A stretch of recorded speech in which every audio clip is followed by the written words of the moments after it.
You know, I was, in the public eye more so, 30 years ago than I am today.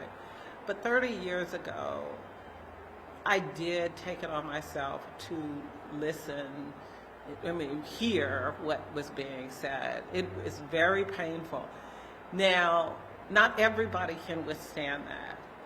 And we know that people have been driven off the internet because of trolls. That's a dangerous place.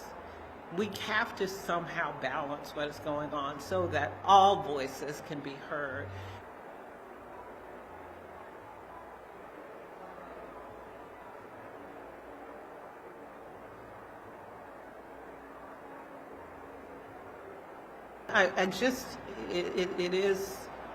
It's hard to imagine that 50 years of legal precedent will now be gone. And I think the real fear is what kind of risk people will be at if they don't have real access, reproductive rights.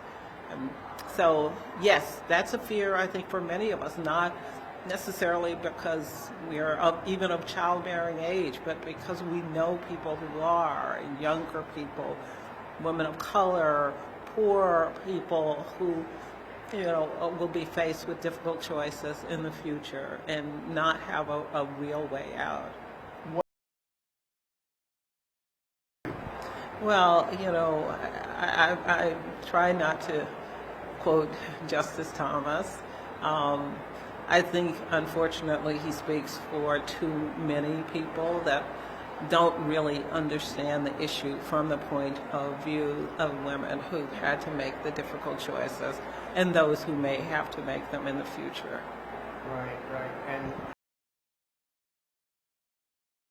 well, I think what really concerns me is that there seems to be no process to correct the problem of conflict of interest, where a member of the court is deciding a case that will impact the campaigns or the interest of their spouse. And, we have a system of justice that is, we believe, impartial, that it does not choose favors, it does not make decisions based on self-interest.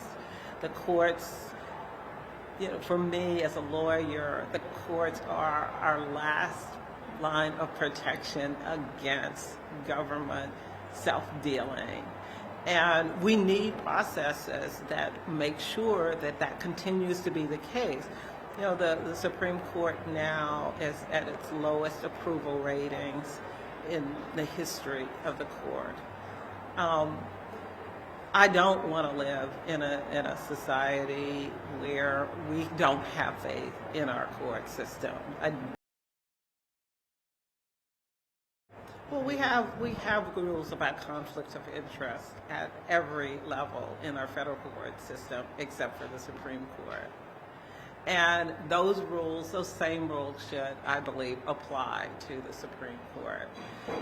So I don't have to decide what those rules are right now, where the lines are drawn. Those have been decided in other settings, in other courts.